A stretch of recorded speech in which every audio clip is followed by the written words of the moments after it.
우리가 잘못된 길에 빠지는 건 뭔가를 몰라서가 아니라 안다고 확신하기 때문이다. 마크 트웨인, 미국의 문인. 제1부 거짓말. 의심해봐야 할 성공에 관한 6가지 믿음. 주제 트루스니스의 문제점. 2003년 메리엄 웹스터 170년 전에 만들어진 미국 영어를 위한 최초의 사전으로 현재 미국 사전의 대명사이자 표준이 되는 사전에서 올해의 단어를 선정하기 위해 온라인 사전의 검색 결과를 분석했다. 사람들이 인터넷으로 어떤 단어를 주로 검색하는지 알아보면 우리가 총체적으로 무슨 생각을 하는지 알 수 있을 것이고, 따라서 가장 많이 검색된 단어가 곧 해당 시대의 정신을 대변한다고 볼 수 있을 것이라는 발상에서 출발한 것이었다. 곧 첫 해의 단어가 뽑혔다. 이라크 침공 사태가 터진 후 모든 사람이 민주주의가 무엇인지 알고 싶어하는 것처럼 보였다. 이듬 해에는 새로운 의사소통 수단을 설명하는 신조 어행, 블로그가 1위에 뽑혔다. 수많은 정치 스캔들이 일어났던 2005년에는 청렴 결백이 1위의 영예를 안았다. 그러고 나서 메리엄 웹스터는 2006년에는 새로운 시도를 감행했다. 사이트 방문자들에게 후보 단어를 추천하게 한 후 올해의 단어를 투표하게 한 것이다. 정량적 문제에 정성적 피드백을 더하기 위한 시도라고 해도 좋고, 그저 좋은 마케팅이라고 해도 좋다. 어쨌거나 다른 후보 단어들보다 5배나 많은 압도적인 지지를 받은 단어는 바로 사실 기반 없이 느낌으로 믿는 진심을 뜻하는 신조어 트루스니스였다. 이는 코미디언 스티브 콜버트가 자신의 코미디쇼 더 콜버트 리포트의 첫 방송에서 만들어낸 말이다. 24시간 뉴스, 끊임없이 불평을 해대는 라디오 토크쇼, 객관적인 편집자가 존재하지 않는 블로그에 둘러싸인 정보의 시대에 이 트루스니스라는 단어는 우발적이거나 심지어 의도적인 거짓도 어느 정도 진실스럽게 들리기만 한다면 우리가 진실로 받아들이는 모든 현상을 뜻한다. 문제는 우리가 옳다고 믿는 것이 전혀 옳지 않다고 판명됐을 때에도 스스로의 믿음을 의심하지 않고 그 행동을 계속해서 이어간다는 점이다. 그 결과 단 하나의 정신을 받아들이기가 매우 어려워졌다. 안타깝게도 오늘날 우리는 너무 많은 것들을 동시에 받아들이기 때문이다. 그리고 이러한 다른 것들은 자주 우리의 생각을 흐리게 하고 잘못된 행동으로 이끌며 성공을 방해한다. 허상을 쫓기에 인생은 너무 짧다. 운에만 기대기에도 인생은 너무나 소중하다. 우리가 찾는 진정한 해법은 언제나 눈에 훤히 보이는 곳에 있지만 불행히도 너무나 많은 수의 거짓에, 결국 헛소리에 불과한 상식의 홍수에 가려져 잘 보이지 않는다. 혹시 상사한테 끓는 물에 던져진 개구리 이야기를 들어본 적 있는가? 개구리를 끓는 물에 집어넣으면 바로 뛰쳐나오지만 미지근한 물에 넣어 천천히 온도를 높이면 가만히 있다가 그대로 죽는다. 이건 거짓말이다. 아주 진실스러운 거짓말이지만 거짓임에는 변함이 없다. 누군가에게서 생선은 머리부터 썩는다 라는 말을 들어본 적이 있는가? 이것도 사실이 아니다. 근거도 출처도 없는 미심쩍은 이야기에 불과하다. 탐험가 코르테스가 아메리카 대륙에 도착한 뒤 배를 불태워 본국으로 돌아갈 수 없게 만드는 방식으로 병사들의 투지를 북돋았다는 이야기를 들어본 적이 있는가? 이 역시 사실이 아니다. 말이 아니라 기수에 돈을 걸어라 라는 말은 기업의 경영진을 믿으라는 슬로건처럼 예전부터 쓰였다. 하지만 이 말만 믿고 돈을 걸었다간 얼마 지나지 않아 가난뱅이로 전락하고 말 것이다. 대체 이런 말이 어떻게 격언이 되었을까?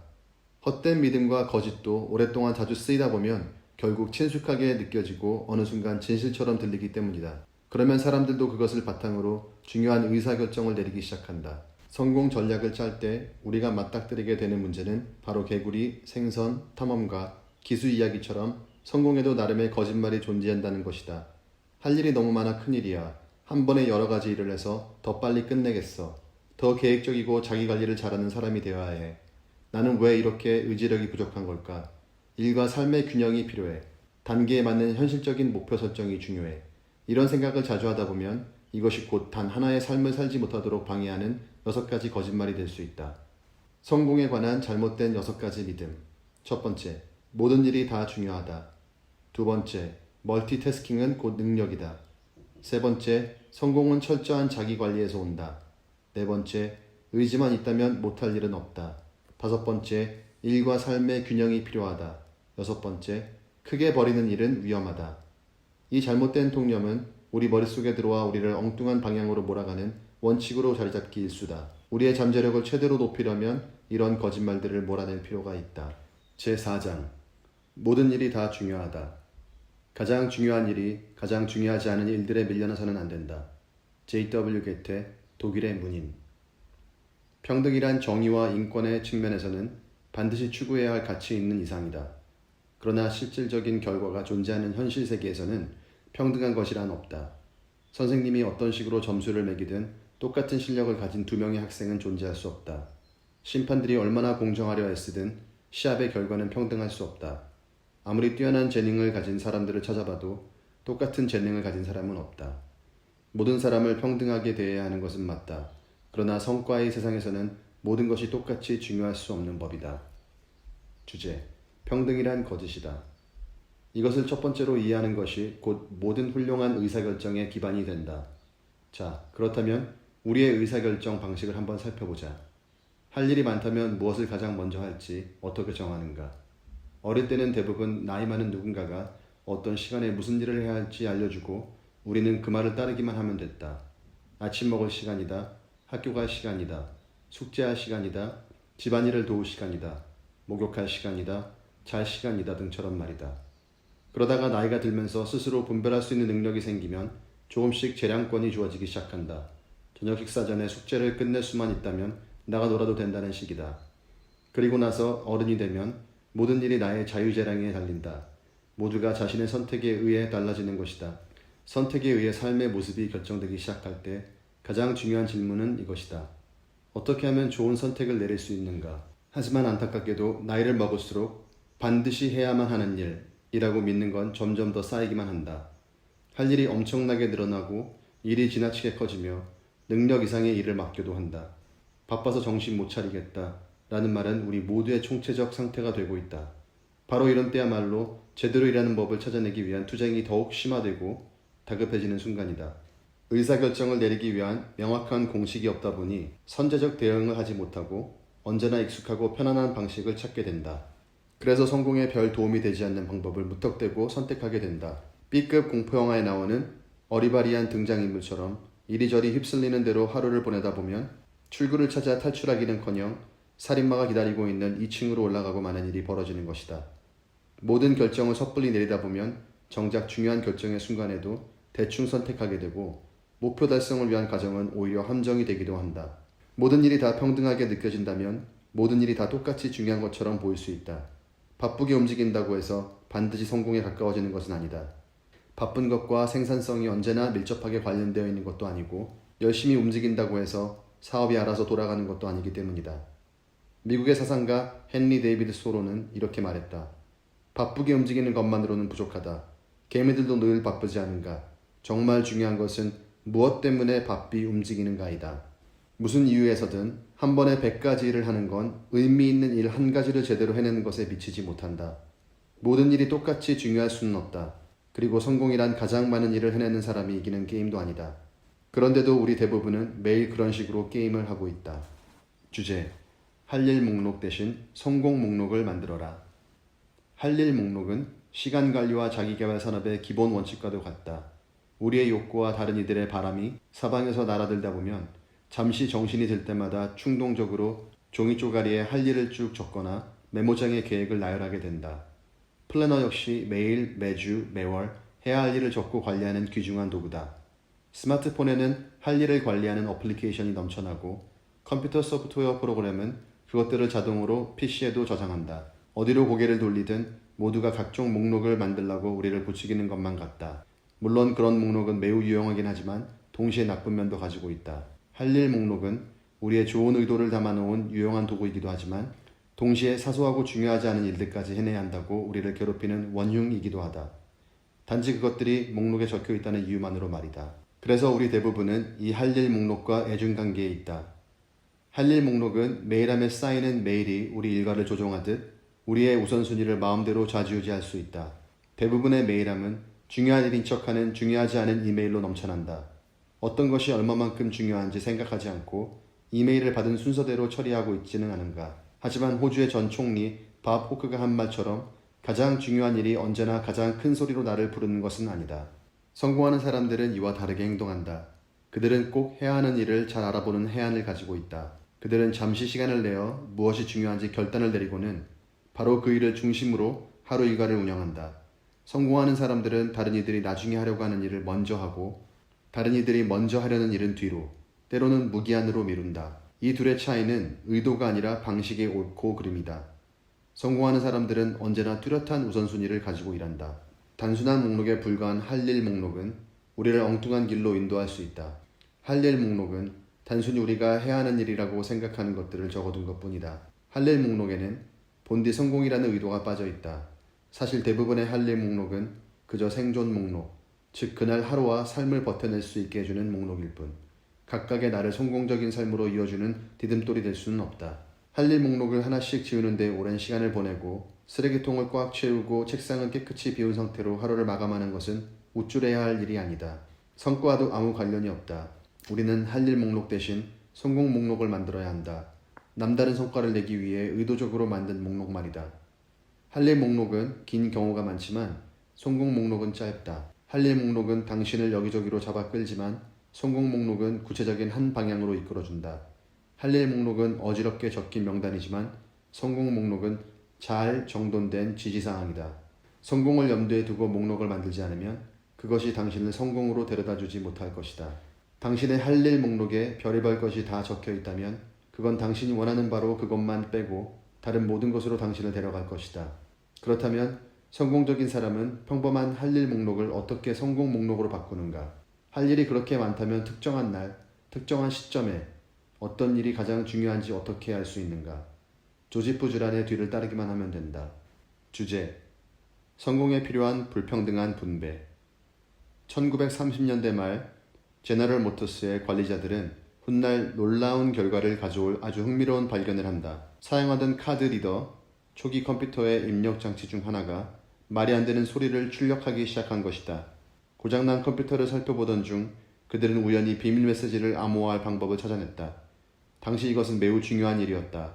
제1차 세계대전 당시 독일의 악명 높은 이니그마 암호 장치가 등장한 이래로 암호를 만들고 그것을 해독하는 일은 국가 안보는 물론이고 대중의 호기심 면에서도 아주 중요하게 여겨졌기 때문이었다. GM의 관리자들은 우연히 만들어낸 이 같은 암호가 해독 불가능하다고 믿었다. 그러나 단 한 명, 당시 회사를 방문한 웨스턴 일렉트릭의 컨설턴트만이 이에 반기를 들었다. 그는 암호를 해독해보겠다고 자원했고 밤늦게까지 해독에 몰입하더니 결국 다음날 새벽 3시에 암호를 해석해냈다. 그의 이름은 조지프 M. 주란이었다. 주란은 훗날 이 일을 더 어려운 암호를 해독하고 과학과 기업계에 큰 공헌을 한 시작점이라고 불렀다. 그가 암호 해독에 성공하자 GM의 한 임원이 그에게 임원 보상 프로그램에 대한 연구를 검토해달라고 요청한다. 당시에는 세상에 그리 잘 알려지지 않았던 이탈리아의 경제학자 빌프레도 파레토의 공식을 따라 만든 것이었다. 파레토는 19세기의 이탈리아의 소득 분배에 대한 수학적 모델을 만들었는데 20%의 사람들이 전국 토지의 80%를 소유하고 있다고 주장했다. 부가 공평하게 분배되지 않은 것이다. 파레토의 말에 따르면 부는 예측 가능한 방식에 따라 한 곳에 집중되어 있었다. 품질관리 분야의 개척자로서 몇몇 개의 문제가 대부분의 결함을 만들어낸다는 사실을 알고 있던 주란은 파레토가 주장한 불균형이 자신의 경험과 일치하는 것을 넘어 보편적인 법칙이 될 수도 있다는 생각을 하게 되었다. 파레토가 관찰한 것이 그의 예상보다도 더 거대한 것이 될 수 있었다. 훗날 이 분야를 평정하게 될 책 품질관리 지침서를 쓰는 동안 주란은 중요한 소수와 사소한 다수라는 이 개념에 짧은 이름을 지어주고 싶었다. 그는 원고 속 많은 사파 중 하나에 불평등한 분배에 대한 파레토의 법칙이라는 설명을 붙였다. 결과적으로 파레토의 법칙은 중력의 법칙만큼이나 현실적인 것으로 밝혀졌지만 여전히 많은 사람들은 그 중요성을 심각하게 받아들이지 않는다. 이는 단순한 이론이 아니다. 개연성 높고 예측 가능한 자연의 확실성이자 지금껏 발견된 가장 훌륭한 생산성의 진실 중 하나다. 리처드 코치의 책 80대 20 법칙을 보면 그 내용이 잘 정리되어 있다. 80대 20 법칙은 소수의 원인, 입력 혹은 노력이 보통 다수의 결과, 출력 혹은 보상으로 이어진다고 주장한다. 달리 말해 성공의 세상에서 평등한 건 없다는 말이다. 몇몇 소수의 원인이 대부분의 결과를 만든다. 제대로 된 인풋 하나가 대다수의 아웃풋을 만들어낸다. 선택적 노력이 거의 모든 성과를 창조한다. 파레토는 우리에게 매우 뚜렷한 방향을 제시한다.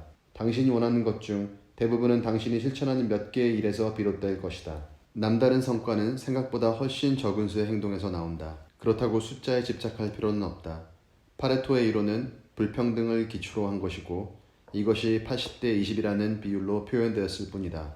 상황에 따라 비율은 다양하게 달라질 수 있다. 90대 20, 성공의 90%가 20%의 노력에서 나올 수도 있고 70대 10이나 65대 5가 될 수도 있다. 단 이 비율 모두가 근본적으로는 같은 원칙에서 나온다는 것을 잊으면 안 된다. 듀란의 통찰이 훌륭한 이유는 모든 것이 똑같이 중요하지 않음을 깨달았다는 데 있다. 어떤 일들은 다른 일들보다 중요하다. 때로는 아주 많이 중요하다. 할 일 목록에 파레토의 원칙을 적용할 때에 비로소 성공 목록이 된다. 80대 20 원칙은 내 사회생활에서 가장 중요한 성공 원칙 중 하나로 자리매김했다.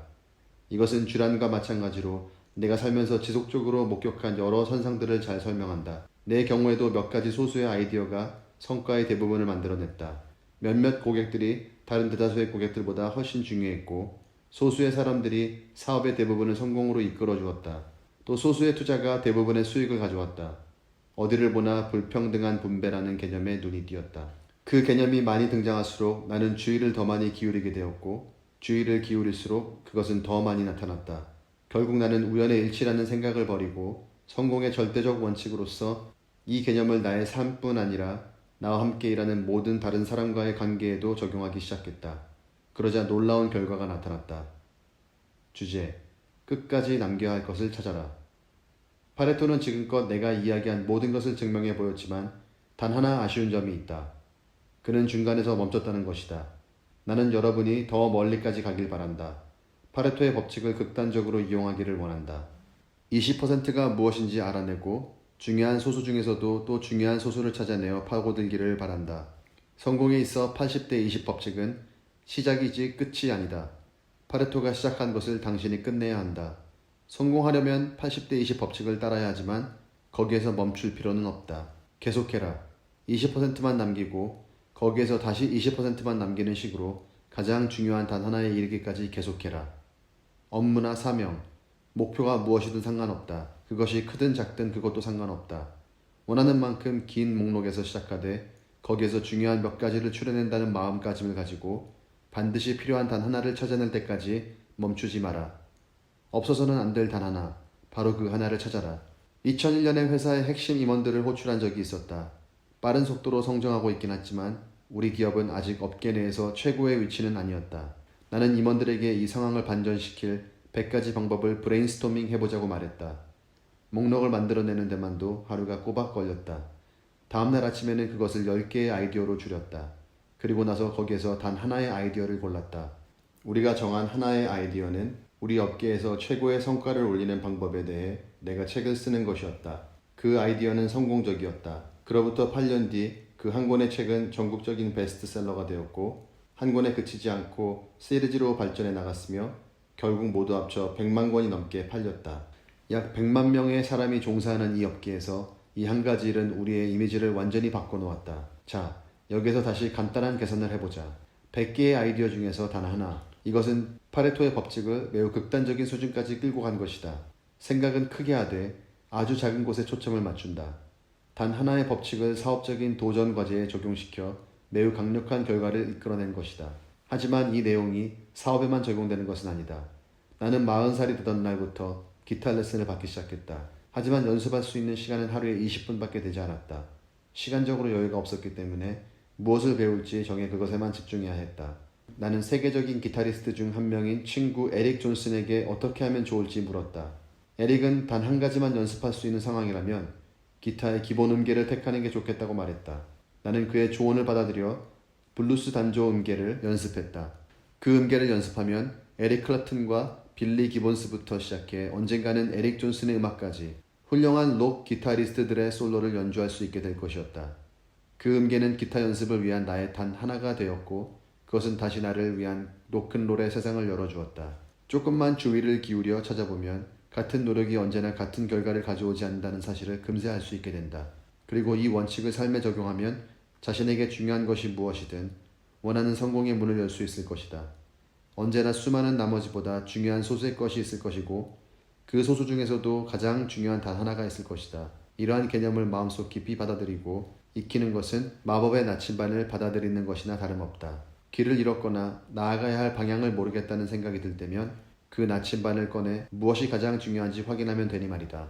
때로는 이 일이 당신이 하는 첫 번째 일이 될 수도 있고 때로는 당신이 하는 유일한 일이 될 수도 있다. 어쨌거나 가장 중요한 일을 하는 것이 가장 중요한 일이 되어야 한다. 핵심 개념. 첫 번째, 중요한 일에 파고들어라. 바쁘게 움직이는 것은 능사가 아니라 생산적으로 움직이는 것이 중요하다. 가장 중요한 일을 중심으로 하루를 조직하라. 두 번째, 극단으로 가라.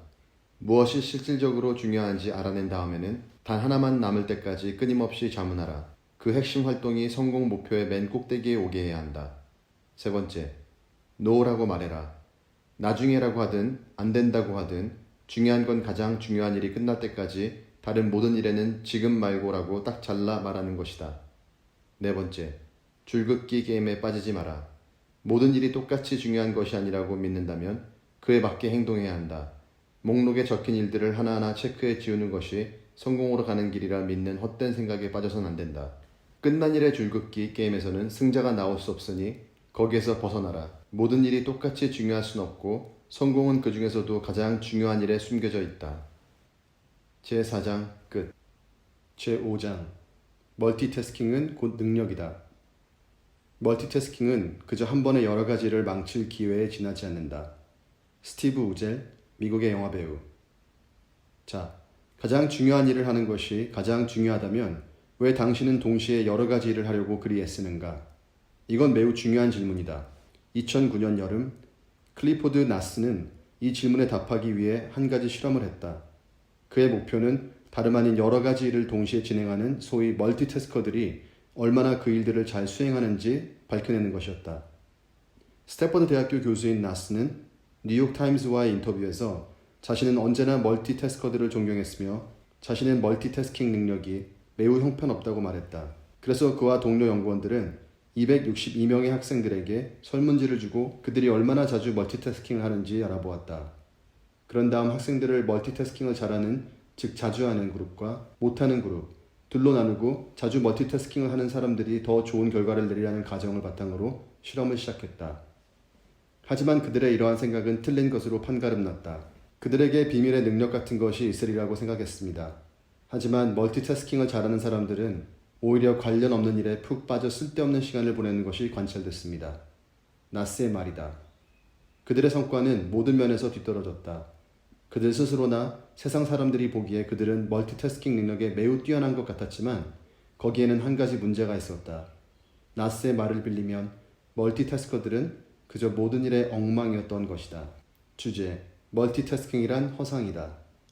거의 모든 사람이 멀티태스킹이 효과적이고 효율적이라고 믿고 있지만 절대 그렇지 않다. 우리 사회에서 멀티태스킹은 많은 사람들이 반드시 해야만 하는 것, 최대한 자주 해야 하는 것으로 당연하게 받아들여지고 있다. 우리는 한 번에 여러 가지 일을 하는 사람들의 이야기를 자주 듣고 이것을 하면 할수록 더 잘하게 된다는 이야기도 듣는다. 멀티태스킹을 잘하는 방법을 알려주는 웹페이지만도 600만 개가 넘는다. 또 커리어 관련 사이트에서는 멀티태스킹을 바람직한 자질이라고 말하며 구직자들이 강점으로 적어야 할 스펙이라고 언급한다.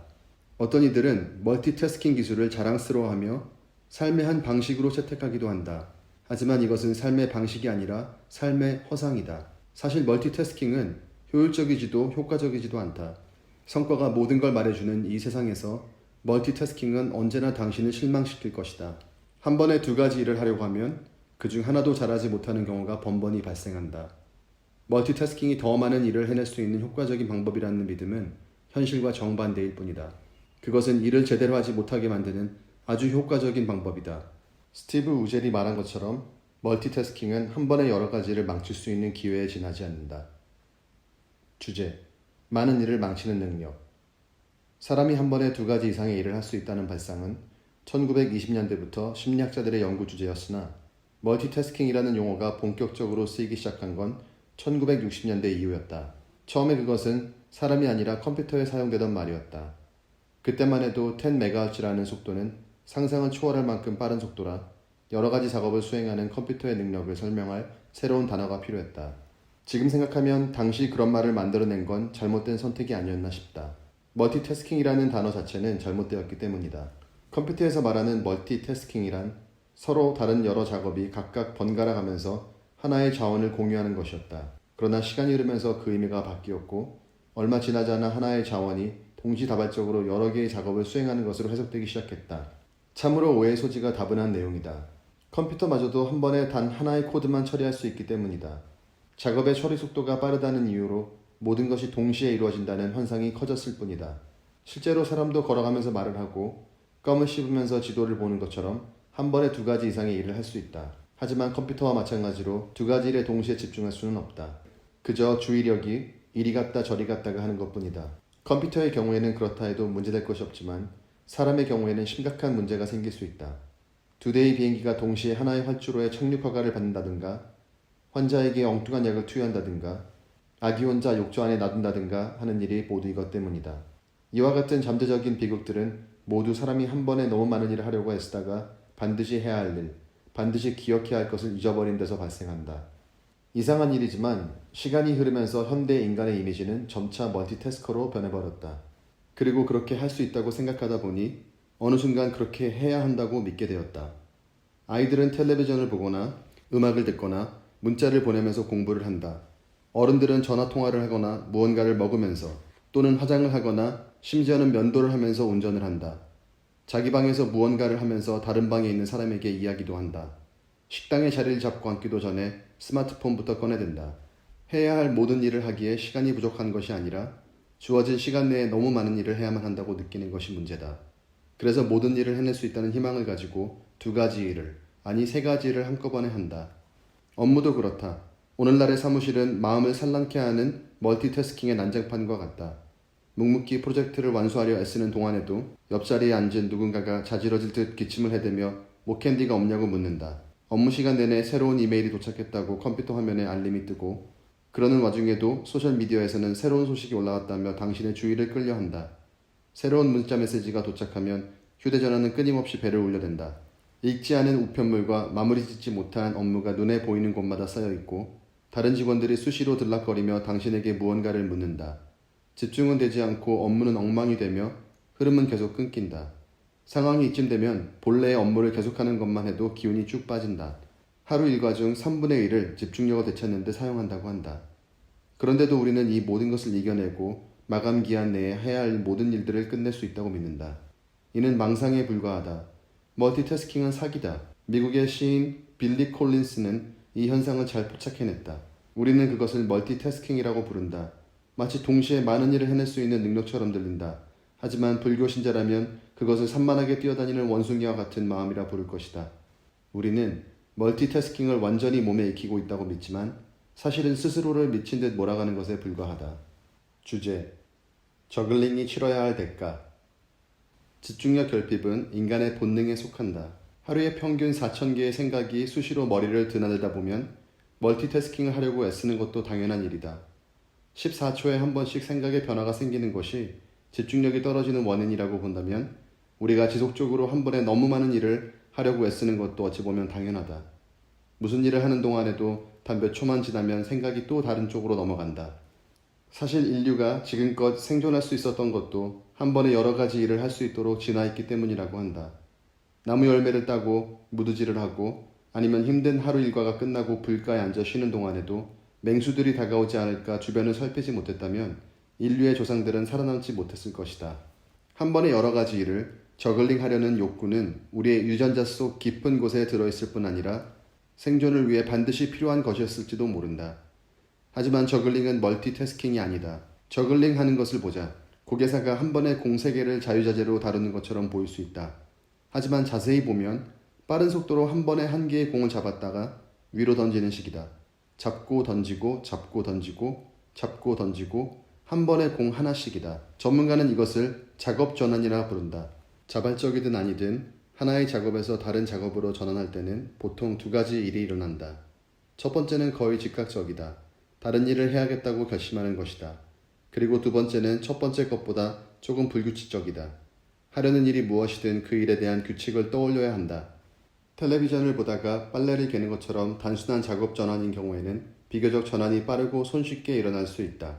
그러나 엑셀 작업을 하고 있었는데 동료가 갑자기 자리로 찾아와 다른 문제를 의논한다면 이런 일은 상대적으로 복잡하기 때문에 곧장 이 일에서 저 일로 옮겨가기가 불가능하다.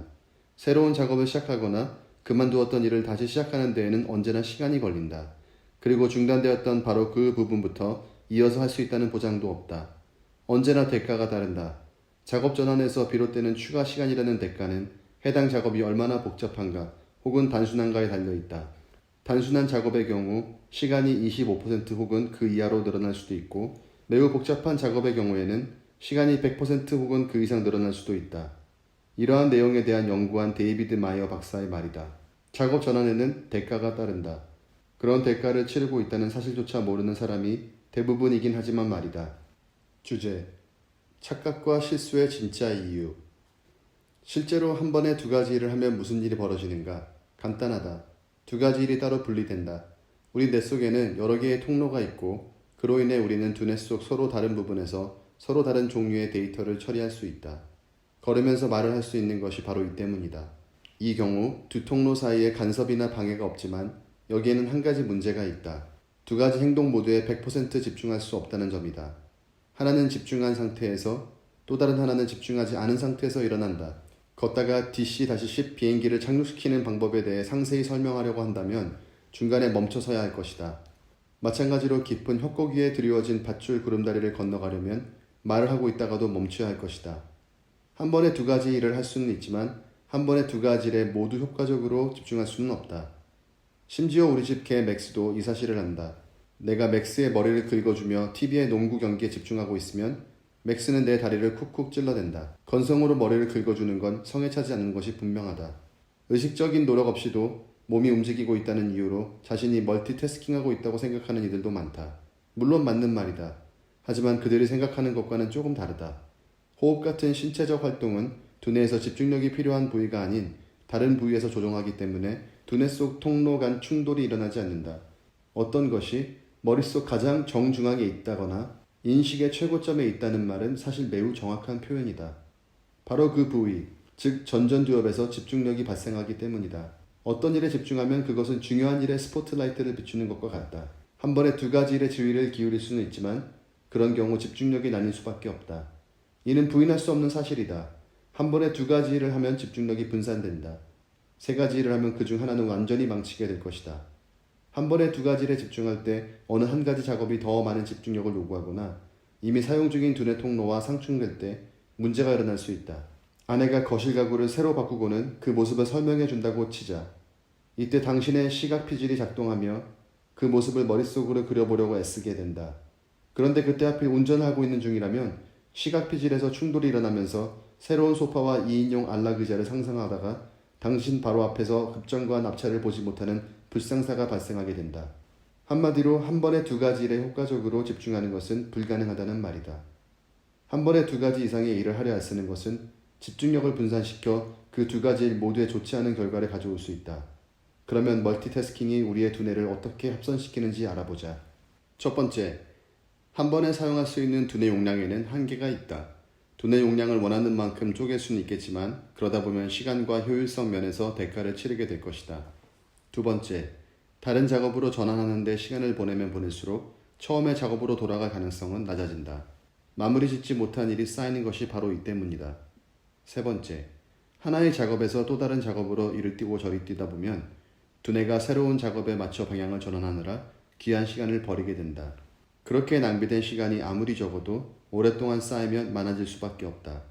연구 결과에 따르면 우리는 멀티태스킹의 비효율성으로 인해 매일 평균 28%의 근로 시간을 낭비한다고 한다. 네 번째, 만성적으로 멀티태스킹을 하는 사람들은 어떤 일을 하는데 필요한 시간을 예측하는 감각이 떨어진다. 그래서 실제보다 훨씬 더 걸린다고 생각한다. 다섯 번째, 멀티태스커들은 그렇지 않은 사람들보다 더 많은 실수를 저지른다. 올바르지 못한 의사결정을 내리는 경우도 많아진다. 기존 정보가 더 중요할 때마저도 그것보다 더 새로운 정보를 선호하기 때문이다. 여섯 번째, 멀티태스커들은 수명을 단축시키고 행복을 빼앗아가는 스트레스를 더 많이 경험한다. 이렇게 뚜렷한 연구 결과가 나와 있는데도 우리는 자꾸만 멀티태스킹을 하려고 든다. 멀티태스킹이 더 많은 실수와 잘못된 선택, 스트레스로 이어지는 것을 알면서도 말이다. 어쩌면 그것이 너무 유혹적이어서 그런지도 모른다. 회사원들의 경우 평균적으로 거의 1시간에 37차례나 모니터에 띄운 화면을 바꾸고 이메일을 확인하고 아니면 다른 프로그램을 연다고 한다. 집중을 방해하는 요소가 많은 환경에 있다 보니 그런 것일 수도 있고 아니면 작업을 전환하는 데서 오는 짜릿한 기분 때문일 수도 있다. 여러 매체를 한 번에 보려는 멀티태스커들은 실제로 화면이나 채널을 돌리면서 도파민이 분비되어 짜릿함을 느끼고 이것은 중독성까지 있다고 한다.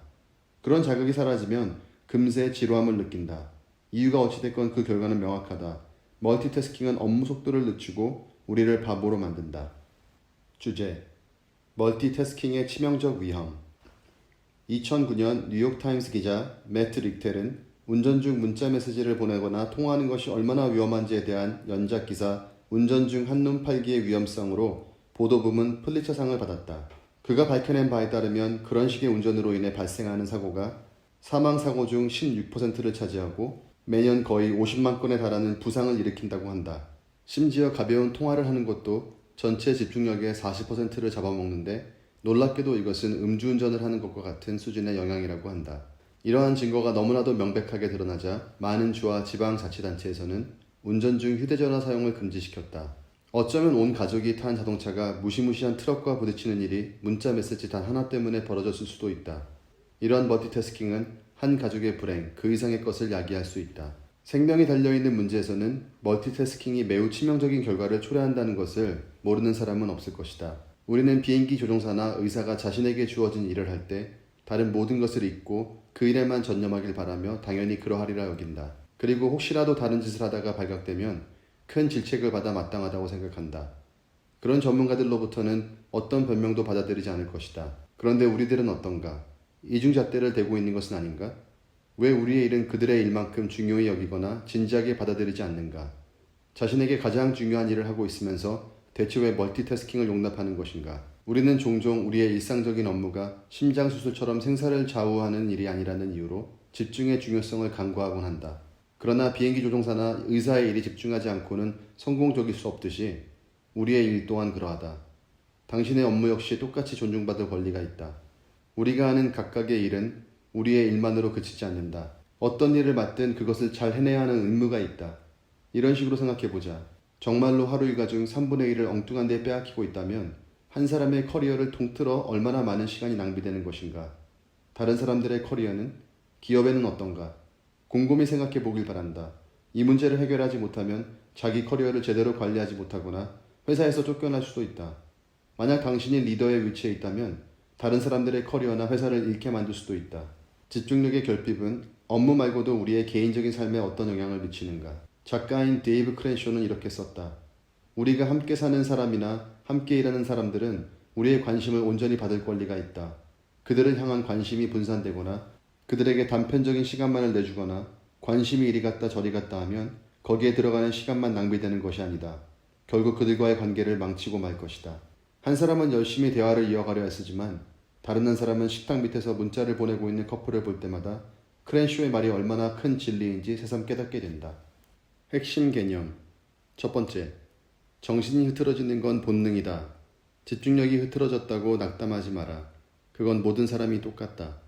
두 번째, 멀티태스킹에는 대가가 따른다.